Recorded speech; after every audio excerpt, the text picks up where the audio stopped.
莫非为你活，谁要这名满九州？爱为我所用，才不枉生无敌手。凌风的高颂会让我觉得落空，绞尽所有，要和你生死相从。莫非爱才是追一生所终？为何我越战越觉得苦痛？没能得到你许我的平凡朝暮，那情愿路回到落。若你怀中而不是云峰，穿过那迷雾一重重封锁。这是道生父夜善恶孰轻孰重，只有爱给我天空海阔，只做你的英雄。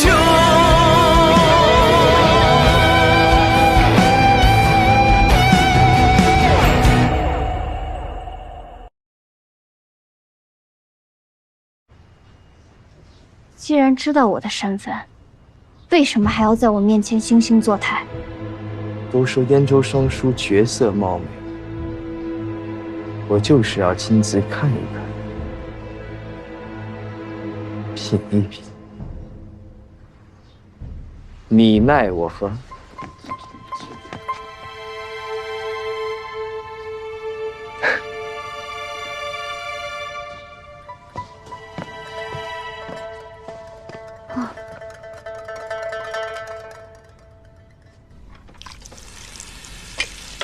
哎，这魏家就没有一个好相与的。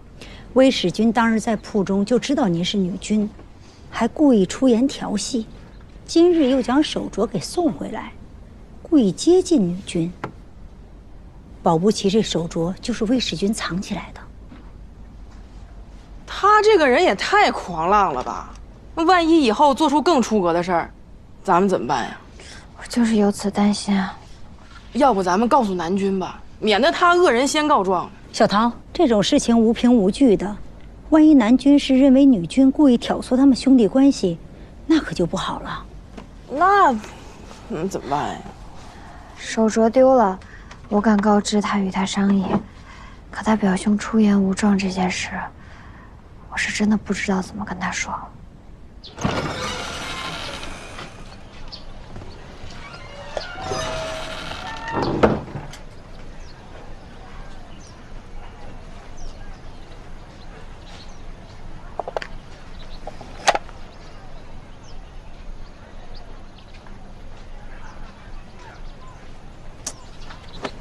走了。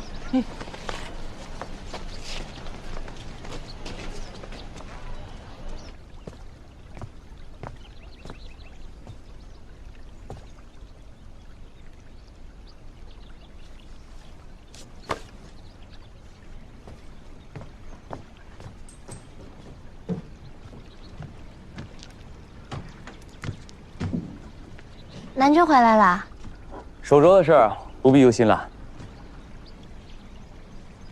这是玉镯找到了。找到了。南君说的是，我不用再为玉镯的事忧心了。那失而复得，确实更好。多亏了魏使君，玉镯才能找到。他找到的。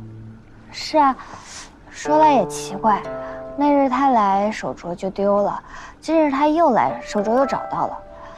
看来这镯子跟他真是有缘。的确是有缘分啊，他才会如此上心。哎，你怎么没告诉我你跟他见过呀？啊，还未认亲，不曾私下见过。库房的时候也是隔着屏风说的话，所以好奇魏使君是一个什么样的人，想问问南君。讨女子欢心这件事上，我的确不及他。南君匆匆忙忙是从哪儿回来呀？昨天在衙署待了1夜。哦，南君真是勤勉。勤勉什么呀？白忙我一场。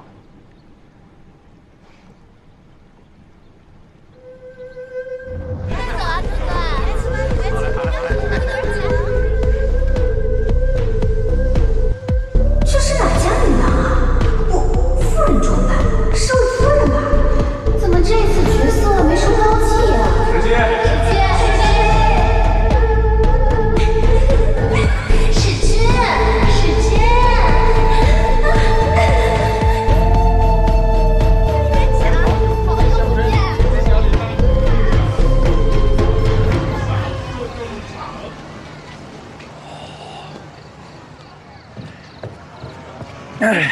主公，人呢？史君说想让他出来，您得亲自上去抢。不，你知道我从来不来这种地方的。你不是经常来吗？把他叫出来。我来都是哄姑娘，醉汉我哪哄过呀？不会。上回我再来。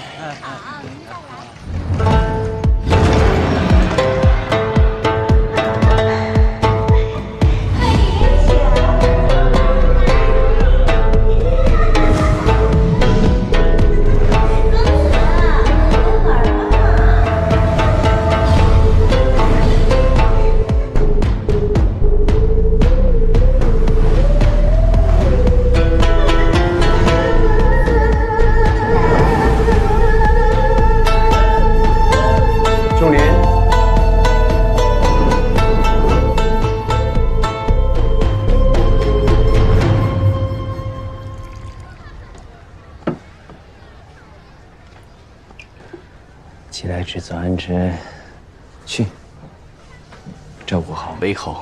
是，威侯。走开，走开！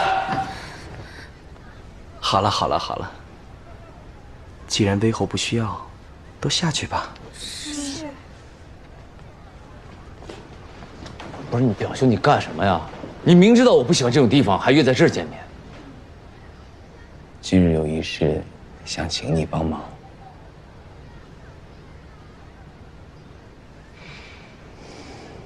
何事啊？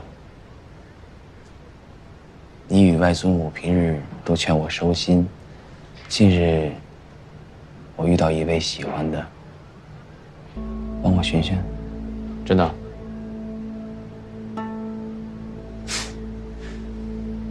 你若真能收心，远离这些风花雪月的地方，我自然会帮你去。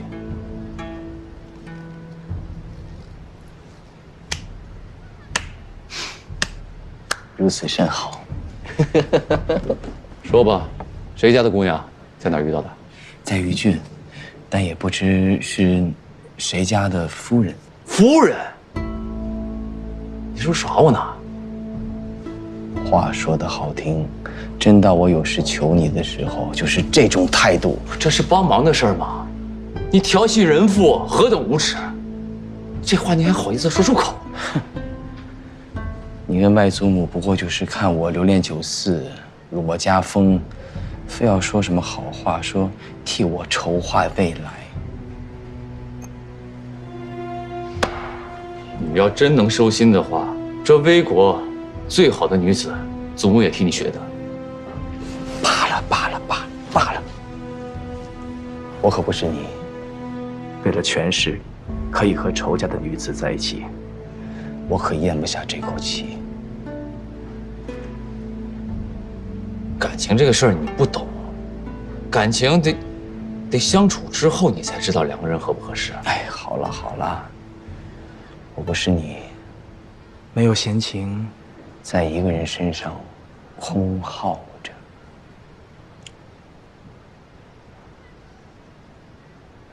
哎，这样，你告诉我，这女子长什么样？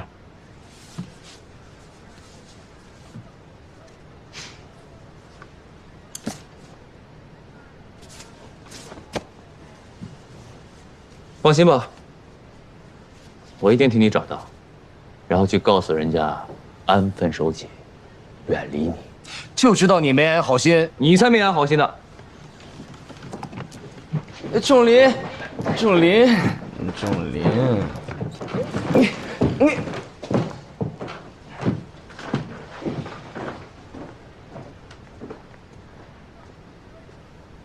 史君，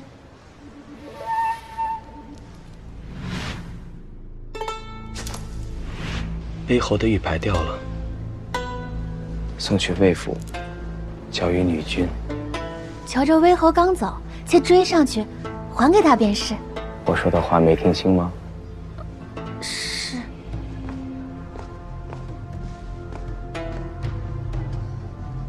乔魏联盟的事，交给我来办。我为你留了一手暗棋，必能替你解忧。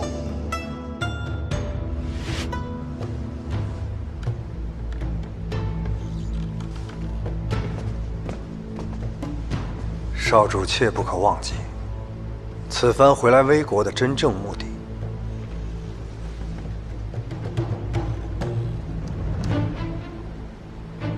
他是让你来帮我的，不是让你来教我的。属下不敢。你不会以为我是真喜欢上那个女子了吧？少主英明。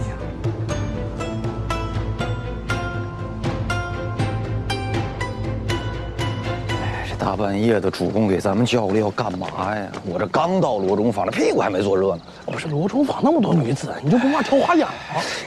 你就不懂啊？这各个女子都有各个女子的好，你这鱼脑子什么不明白？哎呀，我咋不明白了？渝州女子爱沾头花，燕州女子爱配兰草，这我知道。什么兰草？我看燕州人最爱的是墙头草。笑说的对。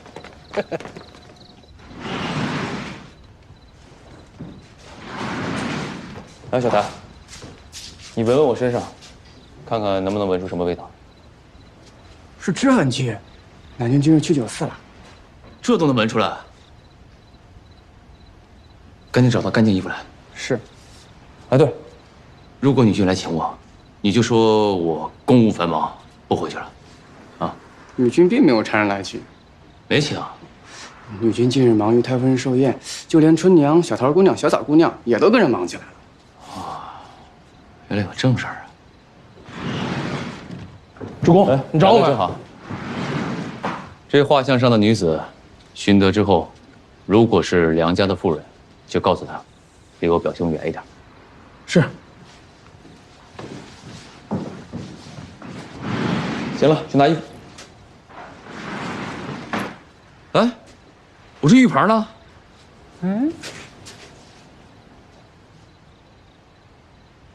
没有啊。哦，许是落在寝屋了，奴去问问女君。哎，回来。不可能，今早出门的时候还在。你派人出去给我找找，此事不得声张，尤其不能让女君知道。是。女君，女君，怎么又毛毛躁躁的？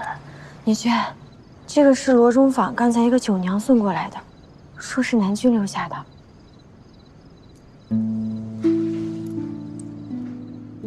南君去了罗中坊。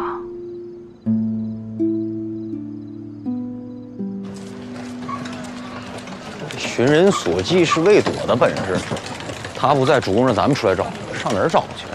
那咋办呀？张榜，宣长寻人？疯了！史君的心上人，大张旗鼓的能行吗？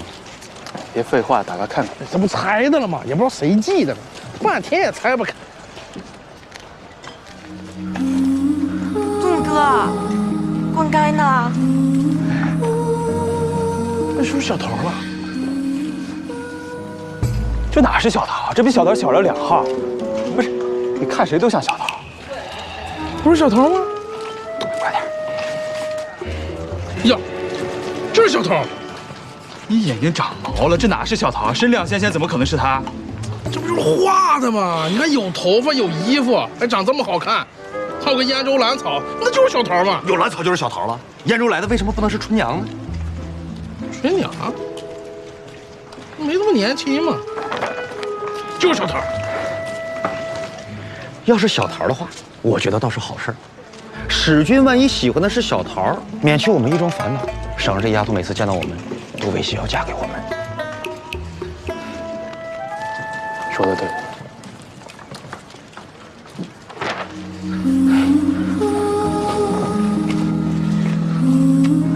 怎么了，盾哥？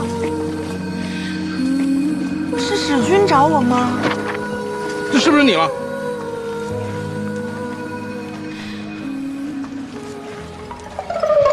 怎么了？嗯，不好意思啊，认错了。刚才还是小桃的。给，好，谢谢啊。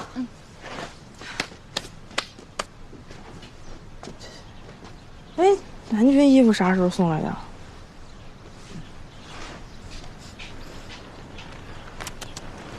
这酒味儿混着脂粉味儿，南军就是去罗中坊了，跟女军说一声。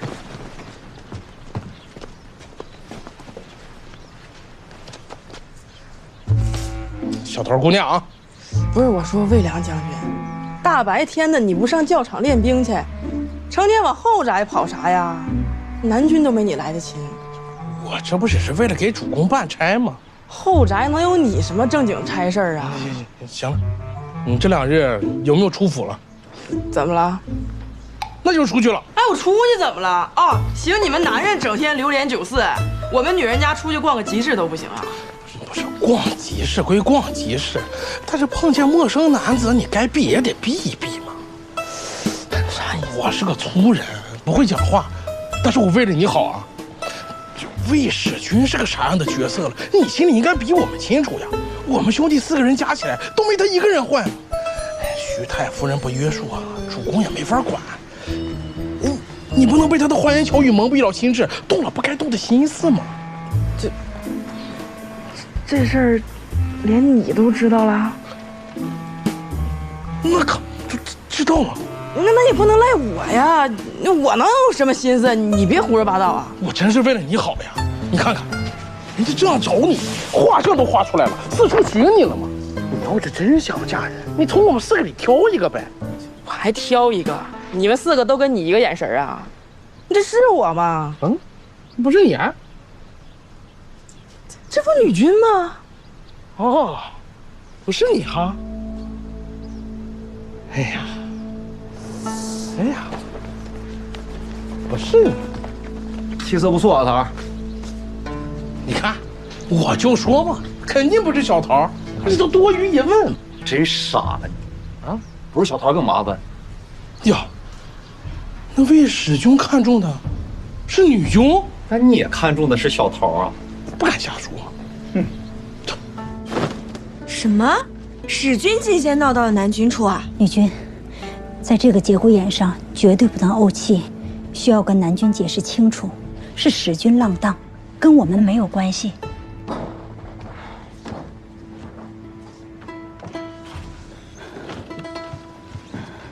南军，你们先出去吧。是。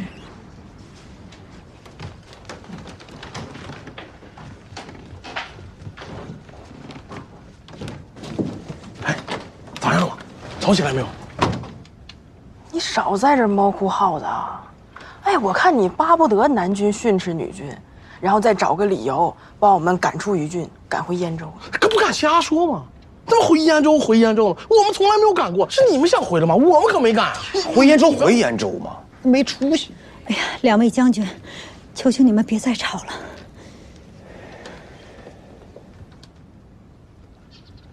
听说你近日很是忙碌啊。是，府上琐事甚多。你跟小桃经常去集市，负责为寿宴采买，也辛苦了。倒也不是为了祖母的寿宴，是去寻些不见的东西。哎，你说巧不巧？你寻物，我寻人。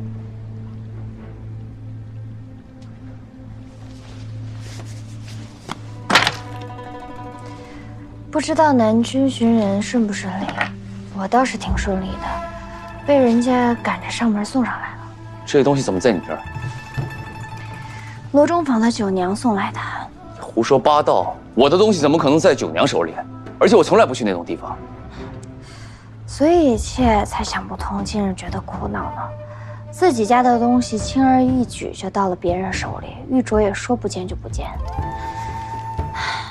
且身为府中女君，可能确实看管不力，还望南君责罚。想不通就别想了。不过我真的不知道这东西为什么在九娘手里，我不许外人近身的。这东西虽然在九娘手里，但可能却不是南君给的。南君近日可见了什么人啊？也没见过什么人呢，就跟表……要如此说的话，我还真去了一趟酒肆，但是没叫九娘相陪。我向来厌烦那些。南君出去应酬，应是如此，不用向妾解释。南君这手里可是要给我看的东西啊！我有没有跟你说过，有什么话可以跟我直说？你今天明知道我拿着画箱来找你干什么，你给我装什么不明白？我说过，我有话会直说，问题是南君要听啊！你今天一心想要为难我，盛怒之下怎么会听我辩解？你就直接跟我说，你为何跟他在玉虚坊相遇，又为何让他对你过目不忘？好啊，那南君是要责罚我，还是责罚表兄？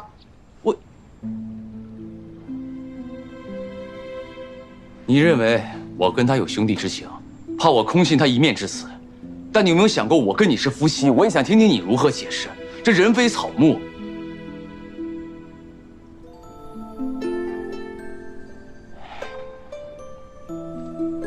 罢了，表兄这人一向不爱守规矩，但他应该也不至于做出唐突兄弟媳妇的事。明日等他拜见祖母之时，我亲自带你过去跟他说明白。而且这件事儿也不是你的错。刚才是一时气话，还望南君勿怪。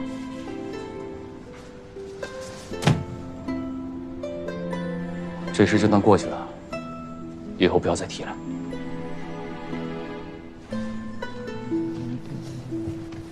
哎呀，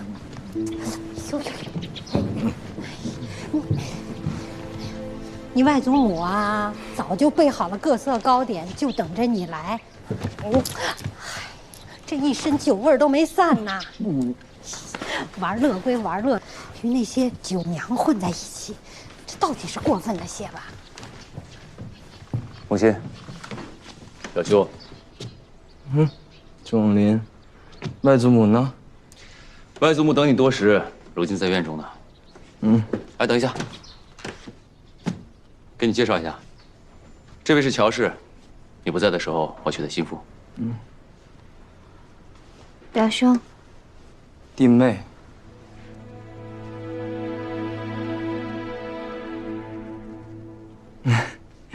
都说央水10分色，双书占8分，此言不虚。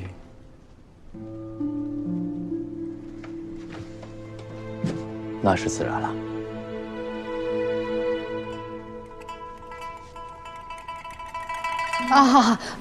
是我糊涂了，忘了给你们介绍一下。今天就算正式见面了，从今天开始，大家就是一家人了。那是自然了。不过舅母指着的对，我呢就是缺一门像仲林这样的好亲事，不然何至如此啊？我只是说，就是因为我没有好妻房，才好酒的。行了，祖母等着你呢，去。外祖母，世爷来赔罪了。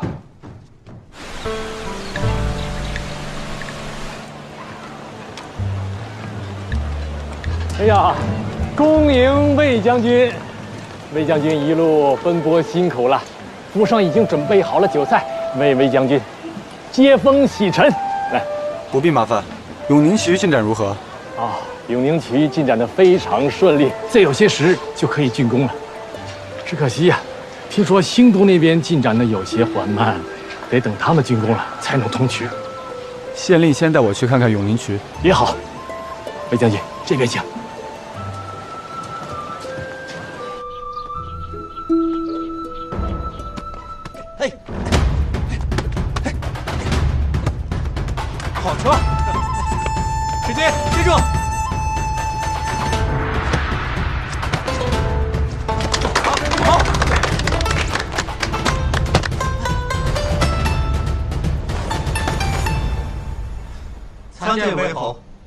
仲林，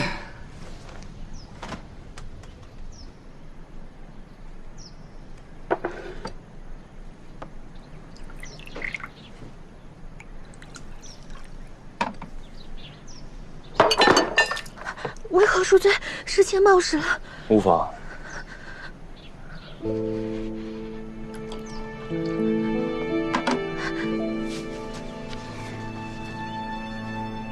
这是表兄新找的酒娘。是啊，你若是喜欢的话，我让与你便是啊。你不觉得他有点眼熟吗？你们都先下去。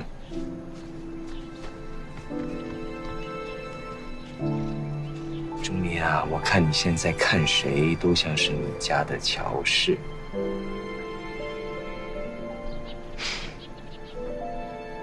这几日呢，表兄回到余郡有一阵子了。之前都是因为琐事闹得不开心。这事怪我，我应该早点让你跟乔氏相认的。来，给你赔个不是。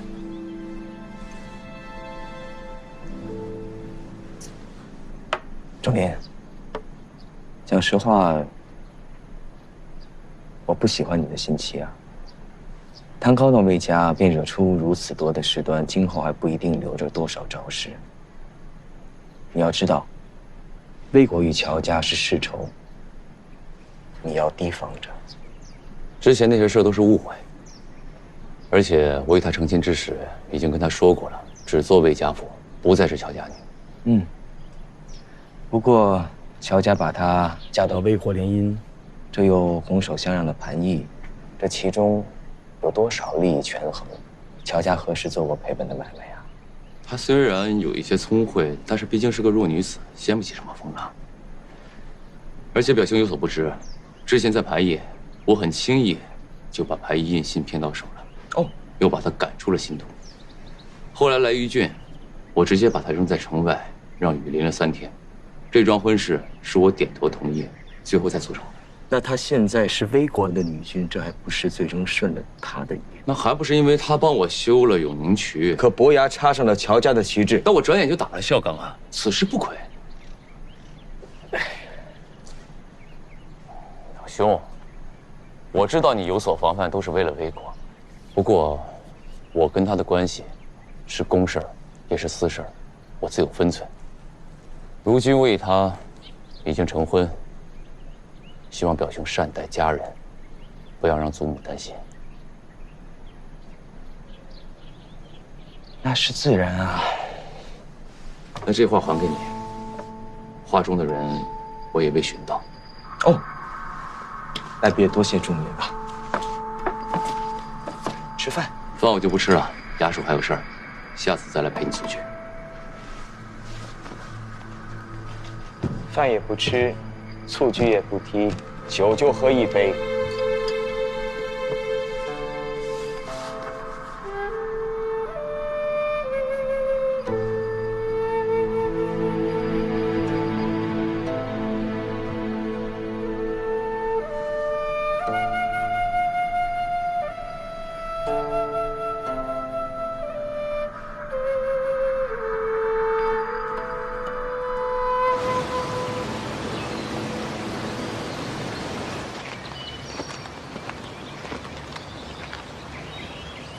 将军，如今两地都已竣工，下游疏通，上游也已完成蓄水，只待开闸永宁渠便可正式开渠。开闸！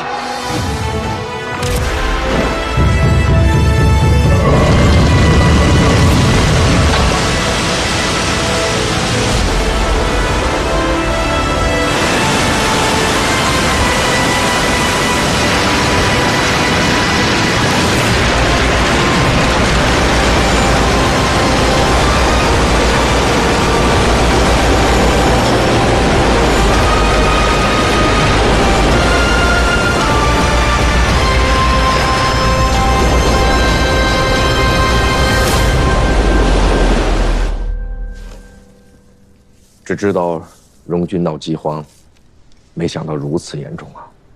今年荣郡少有雨水，灌溉水不足，由于干热风导致小麦枯守，粒重较往年减产过半。我们郡守实在是没有办法了，特地叫奴前来求助主公。荣郡时有旱情发生，去年就闹过饥荒，幸亏有主公调粮，虽然价钱高了一点，但是勉强说得过去。今年除了余郡，魏国全境收成不好，要再想调粮，恐怕有些困难。饥荒要是一起，百姓无论是反是逃，对政局都不稳。这民间素有囤粮大户，向他们收一点，哪怕价钱高一点也无所谓。我们郡守说，主公在外面打了3年仗，民间囤粮早已所剩无几。不，咋又说回我们了嘛？啊，这不想办法了吗？难道让百姓自生自灭？那汉军那边呢？已给威廉将军去信，让他协调调粮。回信说已无粮可调。这个魏典，那荣军的粮食还能撑多久？最多1个月。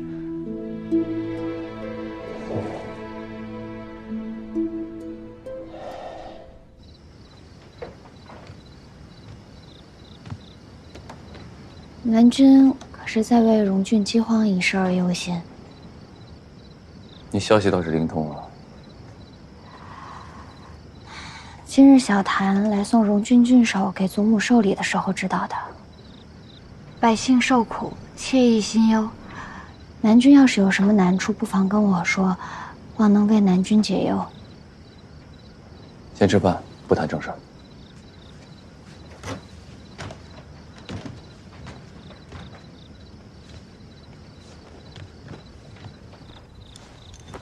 妾听闻这燕州地处北方，那里的人声音洪亮高亢、粗犷，就像是江河奔腾。而这耀州呢，地处南方，那里的人的声音细腻温柔、轻言软语，如涓涓细流。南君可知为何啊？原来这人的嗓音粗细和他们喜欢吃的食物有着密切的关系。可真是一方水土养一方人啊！应该是一方作物养一方人，更为贴切。南君所言极是。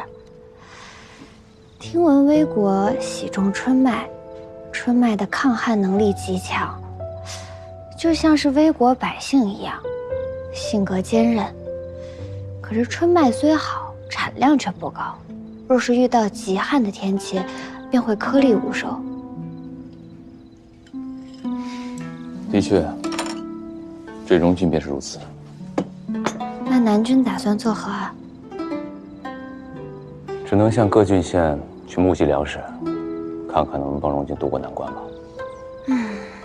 借粮可解一时之急，但绝不是长远之计。荣郡的饥荒源自旱灾，若是想根除此祸，南君是不是应该将这永宁渠一路向南修建，修建至荣郡境内？若是能保证灌溉，那从此以后就不会再有饥荒了。我看你想的，不是想要根除此祸，是要祸水东引吧？南君在说什么？我听不懂。你可太懂了。这修渠需要大量人力、物力和财力。新都到荣郡路途遥远，若修此渠，我必然没有大量的精力去攻打燕州。而且这荣郡毗邻边州，我若修成此渠，我对边州的威胁要大于燕州。你不就是这么打算的吗？我可没有想这么多。以你的脑袋，想的只会更多。南君所言，确实是妾心中所想。提议修渠，确实有为燕州谋划的私心。魏国修渠耗时耗力，可为燕州取得片刻安宁，此事不假。可若是此渠通至荣郡，可以惠泽魏国无数百姓，此事亦真。此渠要是修通了，可为燕州延数岁之命，但可却为魏国建万世之功。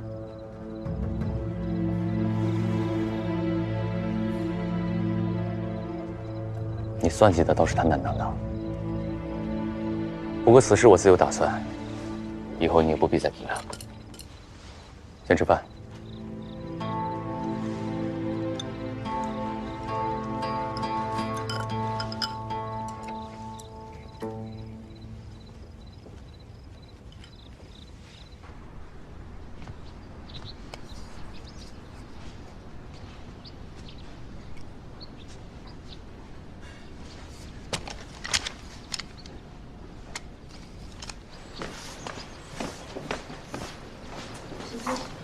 仲林在否？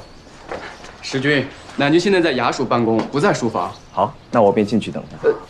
恐怕有点不太方便进去。有何不便啊？难不成仲林在书房藏了姬妾？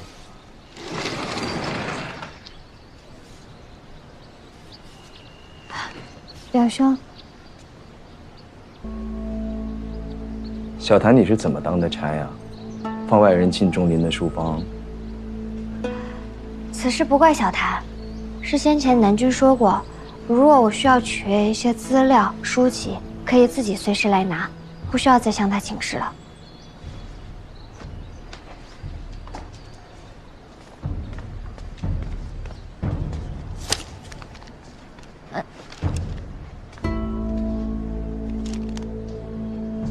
荣郡风物志。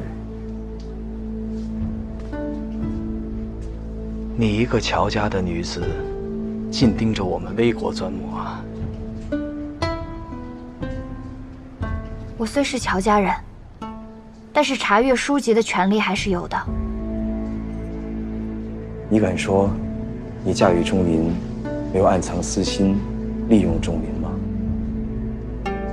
这是我和南君自己的事情，就不劳表兄费心了。而且，你别忘了，魏家与乔家是世仇，魏家不会把你当自家人的。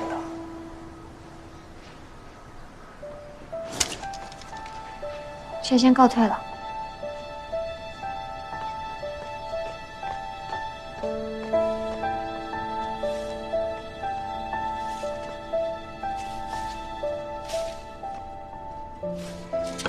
荣郡旱情严重，你赶紧将这封信送给大伯。是。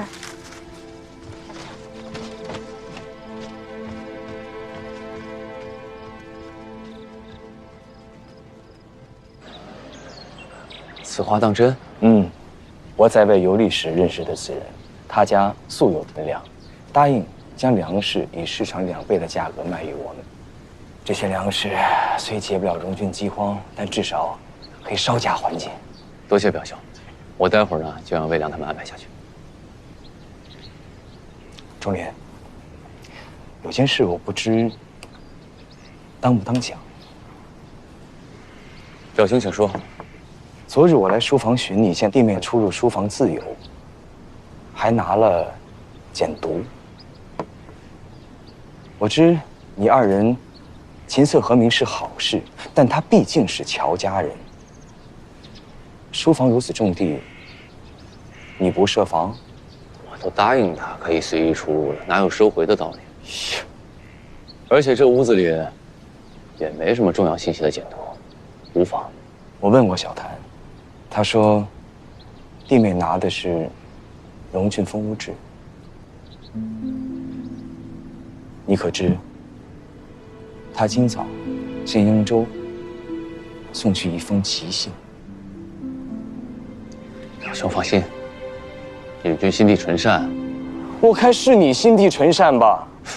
此事那么可疑，你查都不查？你真的可以放心，因为那封信我已经逐字看过了，里面的内容就是记录了一些荣郡当地的风土雨水，包括百姓喜爱种植的作物。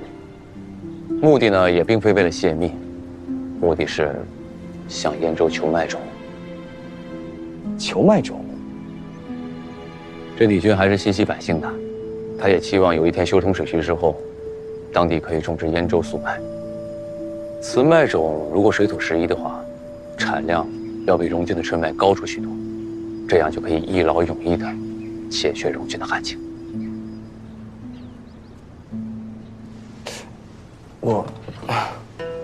还当你全人信任弟妹，未曾想也监看着弟妹的信件。我身为魏国家主，哪来的全人信任呢？自然会有所防备的。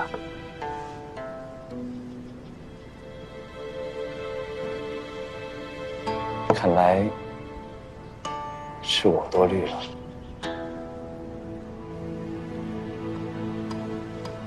辎重车辆一共要行进14里，总共需要运送500担粮食、700担黑豆。那每一个辎重车呢，需要运送12担粮食和18担黑豆。那需要10个人7匹马，那我需要3。谁在那笑我了？哎，小桃，盾哥。掰着手指头算什么呢？手指头够用吗？哎，小桃，可算碰见你了。你会数数，你帮我算一算呗。你说说呗。哦，我现在需要10个人7匹马。10个人7匹马咋了？主公之前说过要小心乔家人，运送粮草也算是军事机密，我还是不能直接告诉小桃。哎，说错了，是10只猴7只猪驱赶1辆车，那每辆车上需要运送12担土和18担木头，总共需要运送500担土和700担木头。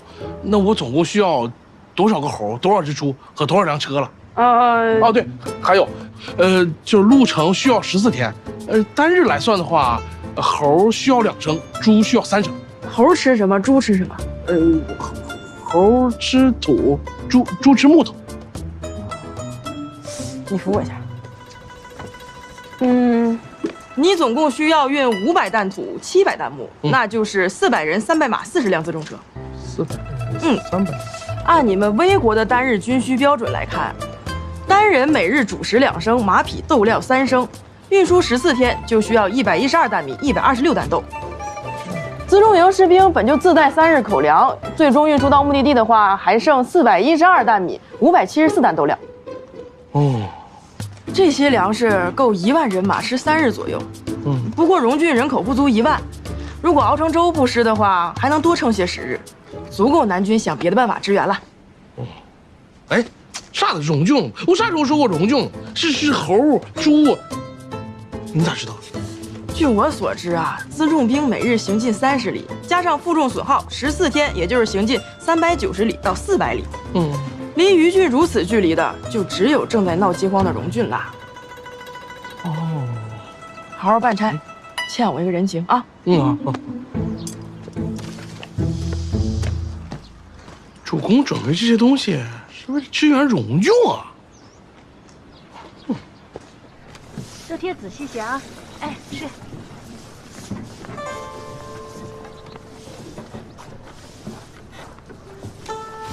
女君，请用茶。阿香，哎，把那个花弄得好一点啊。好。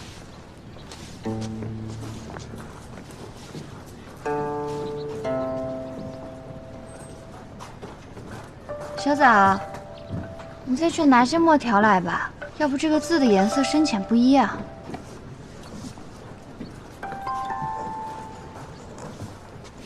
使君。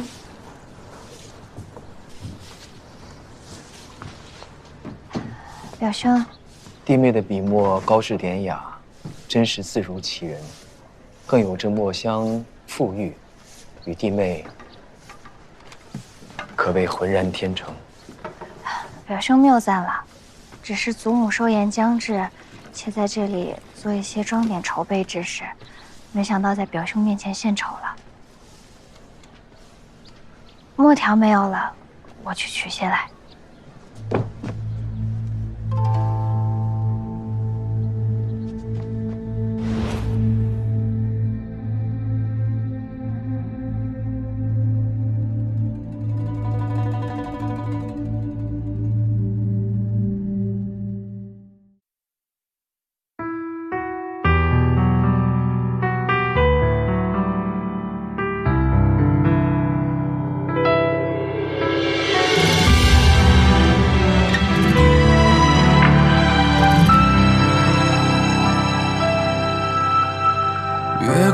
深海无言，却隔岸。曾和西厢梦点燃，又怅然，划过我指尖，悄然拨动了心弦。恍若故人，却又隐忍痴念。情字尽头无所求，皆只缘。曾辗转朝暮人间，难两全。烽火中聚散，相拥刻下温柔缱绻。惊鸿一眼，此生怎能忘却？我愿跨越山海，赴你的风月，等白首一如初见。江南烟雨不是落在你眉间，心上留恋。我愿斩断宿命，护你的笑颜。哪怕身后是风雪，再多浮生只为这一生思念，此生不枉然。